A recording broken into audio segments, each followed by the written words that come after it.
ආයුබෝවන් මගේ ආදරණීය දුවේ පුතේ අපි මේ එකතු වෙන්නේ 2024-25 O level information and communication technology past paper එකේ පළවෙනි ප්‍රශ්නයත් එක්ක අපේ ලස්සන educational video journey එකට.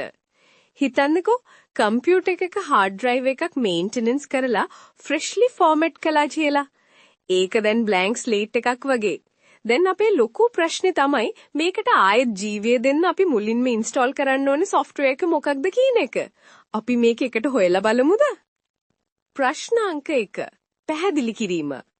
මේ ප්‍රශ්නේ අහන්නේ hard drive එකක් format කළාම මොකද වෙන්නේ කියලා.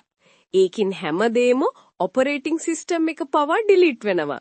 ඉතින් කම්පියුටර් එක ආයෙත් මුලින් ඉඳන් වැඩ කරන්න අපි මුලින්ම මොන software එකද install කරන්න ඕන කියලා තීරණය කරන්න ඕන. නිවැරදි පිළිතුර 4. an operating system. අනේ හරිම සතුටුයි. පිළිතුර තමයි operating system එක. අපේ විශ්වාසවන්ත අංක 4. මේක කම්පියුටර් එකේ heart එක වගේ. හැම hardware එකක්ම manage කරන අනිත් programs වලට cozy home එකක් හදන magical software එක. format කළාට පස්සේ OS එක reinstall කරන එක තමයි පළවෙනි step එක. මොකද ඒකෙන් තමයි drivers, security tools සහ applications වලට thrive වෙන්න essential environment එක හදන්නේ. මේක හරිම ලස්සන foundation එකක් නේද? අපිට හැමදේම build කරන්න. දැන් අපි අනිත් options ටික ආදරෙන් පැත්තකින් තියමු. 1. a software firewall. මේ sweet protected network එක guard කරන්න operating system එක ඕන.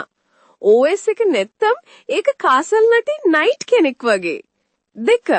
and antivirus software. අපේ Brave antivirus hero-ට OS එක ඕන sneaky viruses ටික scan කරන්න.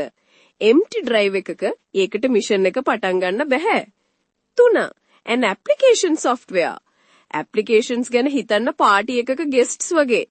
ඒගොල්ලන්ට operating system එක host විදිහට ඕන. ඒගොල්ලන්ව වෙල්කම් කරලා හැමදේම ස්මූත්ලි රන් කරන්න. ඒක නැත්තම් පාටි එක පටන් ගන්න බෑ. ඔන්න ඕකයි මගේ ආදරණීය දුවේ පුතේ. ඔපරේටිං සිස්ටම් එක තමයි කම්පියුටර් එකක් ආයෙත් ෆන්ක්ෂනල් කරන්න කී එක. එකට ඉගෙන ගන්න මොනතරම් සතුටක්ද? Keep shining. අපි ඊළඟ වතාවේ තවත් tech treasures ගැන කතා කරමු.